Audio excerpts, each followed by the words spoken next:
Help.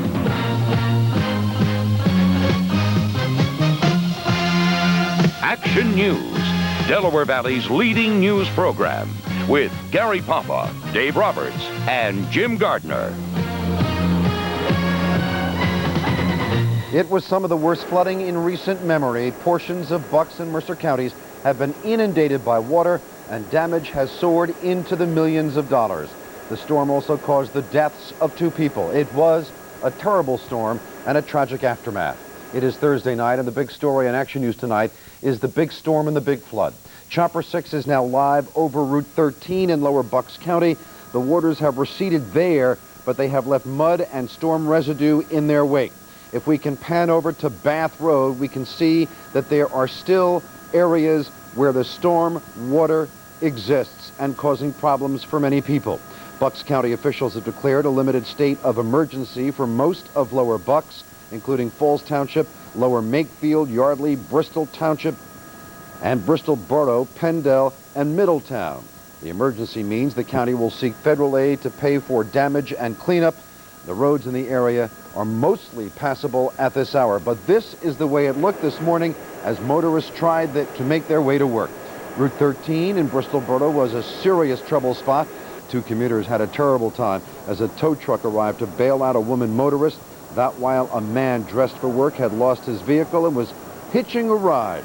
Chopper 6 was overhead and saw floodwaters rising halfway up the first floors of Bucks County homes. Businesses had their hands full as construction equipment was halfway submerged in water. Cars were stalled and stranded all over the place. Only big rigs like tractor trailers and buses could negotiate some of the flooded roads. But of course, no amount of flooding could stop the Canada geese from carrying out their normal routine. Clearly, the areas of Lower Bucks County and western Mercer counties got hit the hardest last night. And this picture tells it all. You could actually see the storm gather over Lower Bucks County, and it ended up stalling there for a couple of hours. You just don't see rain heavier than this in our area. Motorists had to abandon their vehicles when they could drive no further. The water actually shorted out a car's electrical system, causing havoc with the retractable headlight. The storm and the flooding caused 2 deaths overnight. 53-year-old John Murray of Levittown was stranded on Lower Morrisville Road in Morrisville. Police think Murray was waiting for help with his car stuck on a flooded street when the wake from a truck passing by picked him up and sent him crashing into his own car. He drowned at the scene. Meanwhile, in Yardley, a 52-year-old man didn't know that a bridge on Reading Avenue had washed away, and he drove into a creek next to the Yardley Country Club. The victim has been identified as Carlo DeLeonibus of Yardley. The car and his body were found this morning 150 yards away. Meanwhile, a woman, Martha Polinsky, also plunged into the same creek overnight, but she survived. And Polinsky has a remarkable story to tell. Action News reporter Cecily Tynan is live in Yardley with her story. Cecily? That's right, Jim. You know, when you come here to Yardley, you'll see a town in shambles. A lot of people in shock, all talking about where they were, what they were doing when the storm hit last night. And the most dramatic account has got to be from a woman who decided to take a shortcut home here on Reading Avenue. She didn't realize the bridge she was trying to cross had already been washed away. And I was driving, all of a sudden I see my car is sinking. And the water is just pouring at me. I just rolled down the window completely, unbuckled my belt, and tried to climb out of the car when the car was being pushed by this torrent. I mean, it was just a raging, horrible monster of a torrent. And then the car was stopped right there by that tree, and I somehow clambered out of the car, went on top of the car, hugged the tree, and was praying to the Blessed Virgin, nothing but Hail Marys all the time. As the waters rose above Martha Polinsky's ankles, she saw lights at a distance, firefighters coming to her rescue. They were responding to a fire call when they saw me standing on top of the car, hugging the tree, waving. And then they threw me a rope, and these guys just struggled. I mean, they were just angels. Angels who saved Polinsky's life. The day after, she's still visibly shaken. Did you think you were going to die? Yes. And I said, God, if that's the way it is, just take me, I'm ready. And obviously, he had other plans. When Polinsky's car fell into the creek, it landed on another car. That driver didn't survive. I think that person in that other car, that black car, He died for me. I only hope I can contact the family sometime. Now, just moments ago, Polensky's Plymouth Duster was pulled from the creek. It's destroyed like a lot of things here in Yardley. But residents I spoke with who have a lot of their property destroyed really don't seem to be upset about the property. It can be replaced, and tonight they're just counting their blessings.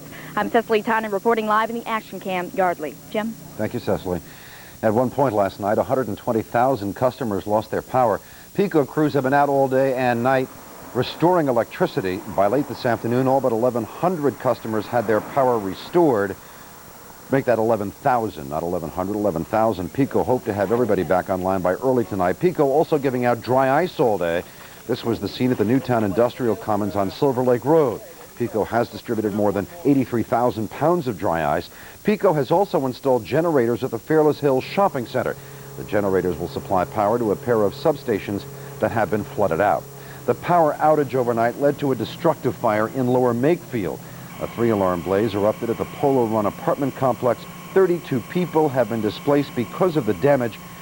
Police say the fire was sparked by a candle being used after the lights went out. It took more than an hour to bring this fire under control. At least nobody was hurt. A mudslide took out service on the R3 West Trenton line on the SEPTA commuter rails. The mudslide took out a power line and broke a sewer pipe next to the tracks in Yardley. Service was restored before 4:30 this afternoon. Bristol Township also got clobbered by the flooding last night, and a lot of residents have had a very tough time. Action News reporter Vernon Odom is live on Route 13 at Bath Road. And Vernon, what's the situation there tonight in Bristol? Jim, here in Bristol, the roads are all passable according to police. Route 13, as you see behind me, is now wide open and it's bone dry. It's amazing how flash flood waters disappear, but its ravages stay behind. With millions of dollars in damage here in the lower Bucks County area, many people are worried about their insurance coverage or their lack of it. With the Lieutenant Governor touring the area tonight, a lot of people are waiting to see what they might possibly be getting in government aid. Route 13 was closed much of the morning because of swollen Silver Lake. Water everywhere and not a drop to drink. Water on this main thoroughfare, driving merchants, motorists, and homeowners to the brink. This woman and her family had to be evacuated by lifeboat. The whole living room was completely flooded. We don't really have a basement. The couch was turned over, the television was turned over, the water was coming halfway up the steps. And we couldn't get out. So did Marcel Ramos, whose house completely flooded as he slept last night. My dog jumped on my chest and he keeps staring at me, and I felt that he was all wet. And then I said, what is going on in here? So when I jumped off the bed, I just jumped right on the water. The Ottaways were completely flooded out as well. The Langhorne policeman helped flood victims up the road this morning before coming home to find devastation in his own house. He says he's a victim of groundwater flooding and out of luck insurance-wise. I've lost everything. I've got watermarks inside my house at least up 8 inches. Homeowners isn't going to cover it. All the walls will have to be ripped out. All the rugs will have to be ripped out. Some of those are just brand new rugs too. Furniture, everything. Everything is pretty much gone. Steve Halchuk may be looking at a similar fate. There's at least a foot of water in his house now. These sewer lines, they should have been bigger when they built these here 30 years ago. It's something I don't... The insurance companies don't sell the flood insurance in this area because it's not a flood zone. We're not near a creek or anything like that. With many power lines remaining down this afternoon, the lines grew even longer at the points where PECO Energy was passing out dry ice. At this recently repaired senior citizens center in Bristol, they surveyed the water damage. It is extensive, and more funds will somehow have to be raised to make things right here again. So, Jim, the flood waters have subsided now, but the ravages are left behind, and many are hoping for state or federal disaster aid. Vernon Odom, Channel 6 Action News, reporting live from Bristol, Bucks County. All right, Vernon, elsewhere in Bucks County, Gold's Gym in Langhorne, which got 8 inches of rain, remains closed after the rains collapsed the roof over the business office and lobby. The cave-in crumbled the front wall as well, leaving the inside a shambles. All but 4 stores in the Oxford Valley Mall reopened today, but last night the power went out and the rains overloaded the drainage system, sending water cascading into the upper levels. There are still a number of road closings tonight. River Road in Yardley is still closed between Woodside Road and Afton Avenue. Humeville Road is shut down in Middletown between Business Route 1 and Comley. and Edgewood Road is closed between Sandy Run Road and Skylark Drive in Lower Makefield. Bucks County had no monopoly on flooding and all the damage. Mercer County, New Jersey got hit hard, very hard. New Jersey correspondent Nora Mushanek surveyed the situation today. I have no idea why I'm doing this. I really don't. I have absolutely no idea. In Ewing along Lower Ferry Road, Ann Samixon was literally picking up the pieces after the flash flood. The water carried dishes, even silverware, right out of her home, which was heavily damaged. I have no idea how to even begin or how you start to remake the home that you built. Last night, when the nearby Gold Run Creek overflowed its banks, the force of the water sent a vehicle underneath a bridge and into the Delaware River. The occupants, still unidentified, are only alive today because a hero heard their screams and rescued them before the vehicle was swept away. Kept throwing her the rope, and she didn't take the rope, and, finally I just figured I'd just make a dive for it. This truck was luckier. At least it's still on dry land. Sort of, anyway. We have a washing machine, dryer, stereo. And looking through the basement of the Rodriguez house on Mulberry Street in Trenton, you can see that it's all now floating in 6 to 8 feet of water. That was the case for most of the residents here who live just yards away from the storm-swollen Assunpink Creek. Just got new carpet put down from the last flood. Now the carpet's all messed up again. And we don't know what else, we haven't got to the basement to see what else is damaged. And while firefighters spent the day pumping out the basements all along this block, something fishy was going on. Folks here found this big carp swimming in the street. That's how much water was left behind. The Assunpink Creek has receded now, but the mess remains as residents clean up the water, the muck, and the mud left by the latest flood here on Mulberry Street. I'm Nora Mushanek, Channel 6 Action News, Trenton, New Jersey. And that is our flood story to the moment. Still to come on Action News tonight, Dave Roberts. Friday, they're back for Saturday, wouldn't you know it? But at least over the weekend, maybe you'll have a chance to kind of cool off out by the local lake or head to the pool, head to the beach. It's going to be warm, looks like just about everywhere. Of course, the fact that it's warm doesn't necessarily mean it's going to be dry. We'll get to that in a moment. Let's take a quick look at the first part of next week. Expect the heat to return to the plains. A little bit of a ridge developing. Again, 80s, a few 90s in the east. And, of course, still an area of 110-degree readings in the southwest. And no cool weather, no real chilly weather, that's for sure. Saturday, our front has kind of moved out. We'll see something back here to the south that's going to be a focus for at least a few scattered thunderstorms. The plains are probably a little bit more likely to see the rain. It's going to start working its way to the east. Chicago, chance of some thunderstorms on Sunday and Monday. More of the same here in the west. Isolated thunderstorms means you're probably going to have sunshine, especially in the morning hours, and then more and more thunderstorms by afternoon, and then as the sun sets, they kind of fade away in a hurry. Things look relatively quiet by Tuesday. The best thing about this new pattern is that with that upper-level low that was sitting here for so many days out, now we'll see things moving a little bit more, so hopefully we're not going to get those single areas really stuck with rain day after day after day, and that's what started causing the flooding problems. But, of course, it's not going to be rain-free. That's for sure. And that is going to mean some travel problems. We do have them this evening, that's for sure. We'll get a look at what's going on. We'll tell you who might have flooding and who might have severe weather as we check traveling conditions coming up next. Hey, Flyboy, comfy in there? Unless you check the hard side suitcase, we have a major crisis downstairs. You thought Coach was bad. It's a war zone down here. That's why I check the Samsonite hard side. Hey, isn't that your bag? When you check a hard side, your clothes won't come out looking like origami. Sir, could you please return to your seat? Samsonite hard side. Life is hard. Don't go soft. What's this thing do? I could have sent the money Western Union. Did you really need the money today? Just tell me. If you had told me you needed the money really fast, I would have sent it. If you didn't send the money Western Union, did you really send the money? Just tell them to wait. Western Union, the fastest way to send money worldwide. No, I didn't send the money Western Union, but I figured, what's the difference? 601. If you didn't send the money Western Union, did you really send the money? Sorry it didn't get there, but I wouldn't worry. Western Union, the fastest way to send money worldwide.